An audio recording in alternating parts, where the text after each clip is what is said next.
let's just rename the team, not the Buccaneers. It's the Tampa Bay Subverters. I mean, we go into Detroit last week. Nobody expected us to win that. And then we win in spectacular fashion. Broncos are coming in to the Buccaneers, to Tampa Bay. Nobody expects them to win. Nobody expects us to lose. What do? We subvert everybody's expectations. So from now on, it's the Tampa Bay Subverters. That's what I'm calling them. There we go. This game was a total disaster for the Buccaneers. It was just bad. It was bad from top to bottom, everything about it. It was just ugly, ugly game for the Buccaneers. Now, I'm not taking anything away from the Broncos for this win, but I will say the Buccaneers lost this game more than the Broncos won it. It's just that simple. To start the game off, the Broncos got the ball, drove down the field, scored a touchdown. Okay, that happens with the Buccaneers or the Subverters, if you would mind. Ever since I've been a fan, that's what happens a lot of times. And then the defense steps it up and they come back and they rally. Well, the Buccaneers get the ball, 3 and out. Then the Broncos get the ball. And, it's like next thing you know, in the first quarter, the Buccaneers have had 3 series, 22 yards, an interception. We're down by 14. It just never got better. I mean, they get the ball, they do fine, they score. We get the ball, 3 and out, interceptions, fumbles. It was just ridiculous, ridiculous. Now, the second Broncos touchdown, which they scored rather quickly in the first quarter, was due to 2 missed tackles. One by Anthony Nelson, number 98, who had a straight-on shot to Bo Nix in the backfield for a sack and missed him. And then Nix goes in for a touchdown, running right past 52 KJ Britt. That was a big theme for this game. I think the play that summed this game up, about 7:12 in the third quarter, the Broncos are 3rd and 9 on their own 6-yard line. Picture that in your head. 3rd and 9 from your own 6. What happens? Quick little short pass to Sutton. He runs the ball out all the way to the 24 because of 3, maybe 4 Buccaneers missed tackles. That summed the game up to me. And then at about 3:30 in the third quarter, on that same drive, Nix gets pressured by Nelson again, and he runs for about 40 yards into field goal range because Nelson totally whiffed on tackling him. It's just, we couldn't tackle, we couldn't catch, we couldn't get interceptions, we couldn't do anything. At 1:30 in the third quarter, the Bucs tipped the ball. Defense did. It's out. It's up in the air. Jamel Dean gets right under it. Can't intercept it. It should have been an interception. Had quite a few of those today, too. 16 seconds left in the third quarter. Bucs get 2 offside penalties. Not 2 in one play, 2 back-to-back. One was number 0, Yaya Diaby, who's played great this year. And then on the next play, I guess out of sympathy, the other outside linebacker, Tryon, he decides to go on ahead and get an offsides penalty. So, it's just, that's how the game was the whole time. It's just Buccaneers shooting themselves in the foot, making bad plays, allowing good plays for the Broncos. 9:59 in the fourth quarter, 4th and 3. They attempted to do the same exact play the Buccaneers did, or the Subverters, as I would like to call them, that they did last week when Baker scored the touchdown against the Lions. It was a designed run play, Baker up the middle with the center going out and blocking for him. They tried to do that in this game. Broncos kind of snipped it out. I think Baker could have got it if he would have stayed behind his blocker, but he didn't. And he ended up going the wrong direction and getting tackled. But on a 4th and 3, he picked up 2. 9 minutes into the fourth quarter, the Broncos had their largest run of the season. against our supposedly vaunted run defense. But we didn't have Vita Vea, so we'll use that as an excuse.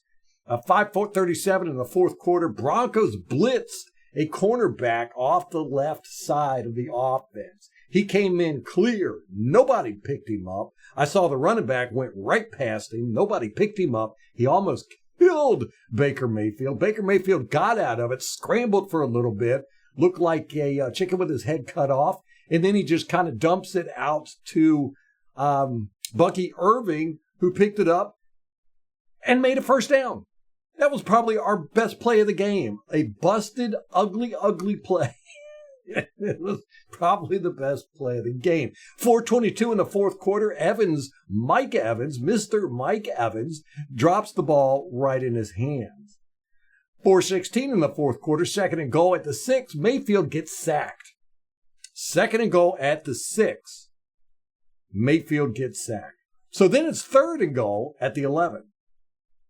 Now, that was Baker Mayfield's sack because he was getting happy feet. He was getting pressured all day, so he was getting happy feet. And then Otten gets a catch, our tight end Otten, who got the most targets today. He gets the ball and fumbles it.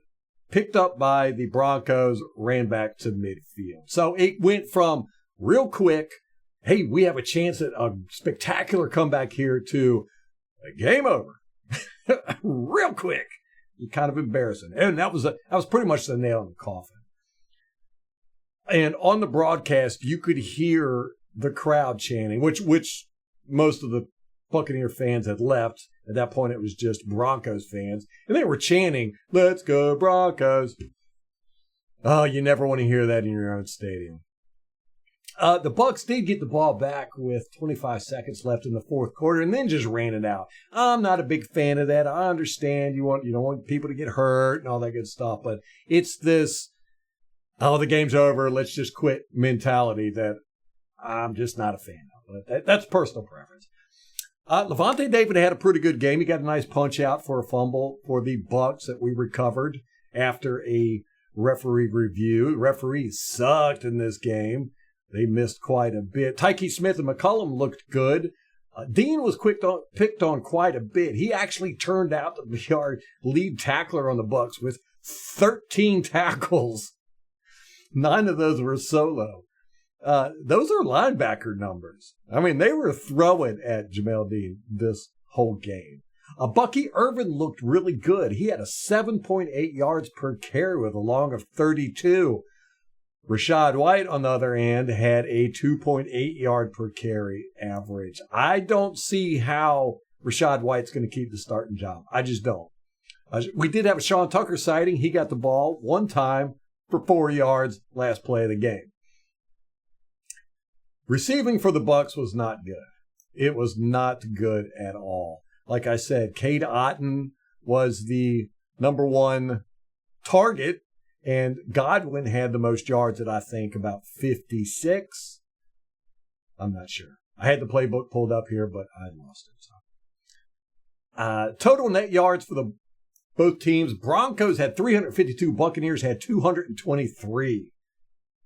That's pretty bad. Time of possession. Broncos 32 minutes and 8 seconds. Buccaneers 27 minutes and 52 seconds. So this is becoming a trend. That's 2 games in a row now where the Buccaneers haven't even have lost the time of possession by quite a large number. Sacks, Broncos had quite a few at 7. Buccaneers came in with a striking 0. The average drive start for the Denver Broncos was at their 44.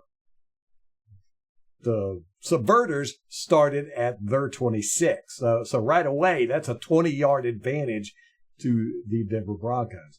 Mayfield had 33 pass attempts and 25 completions for 163 yards. Ended up with an 83.3 passer rating. Now, Bo Nix didn't do much better. It wasn't fantastic. He had 36 attempts, 25 completions for 216 yards and an 85 rating. So they both had 25 completions. Mayfield had 33 attempts, 25 completions. Nix had 36 attempts, 25 completions. Yardage, however, 216 yards for Broncos. Bo Nix 163 yards for the Subverters, Mayfield. 83.3 rating for Mayfield, 85 rating for Nick. So they were both kind of even except for maybe in the yard category. The refs did suck. They were bad. We're going to do the all-22, and I'm going to see a whole bunch of stuff. I know it, but just a few things. The false start on the quarterback sneak with the touchdown on Baker Mayfield, that I don't know what they were talking about. I didn't see anything, even on the replay. Even the broadcasters, really. Nobody moved. They missed a face mask on a return. They missed quite a few holding calls. It wasn't a good game for the refs, but that's been all year long, and I would dare say it's been for quite a few years, and refs are they're just not very good. So the Buccaneers missed tackles. We dropped balls. Our receivers did. We had fumbles. We had bad interceptions. Or no interceptions. We had quite a few times there it should have been intercepted, but not. We couldn't get no pressure on the defense. We had too much pressure allowed on the offense. We had so many fluttered balls by Bo Nix, just up in the air or that were tipped, and our guys just couldn't intercept it. We had too many penalties. The only thing that the Subverters did not have in this game were missed field goals, and that's because we never attempted any. Evans had dropped balls. Godwin's had dropped balls. Wirfs even gave up a sack. It was not a good day for the Buccaneers. Final score was Broncos 26, Bucs 7. There is a good silver lining to this. The Saints lost today. I'm not going to comment on the fact that the Panthers are now whooping up on the Raiders. Is the Red Rocket going to turn the Panthers around? Don't know. The Atlanta Falcons play tonight against the Chiefs, but I don't expect the Falcons to win. Never know. What I will say is, Bucs fans, keep your head up. We are exactly where we thought we were going to be. We thought we were going to lose to the Lions and win to the Broncos. We just flipped it. We're exactly where we thought we would be. Yes, it was an ugly game for the Bucs, and these happened. They happened. It was really a poor performance by the Buccaneers. But we'll overcome it. We're the Buccaneers. That's what we do. So, guys, till next time, go Bucs.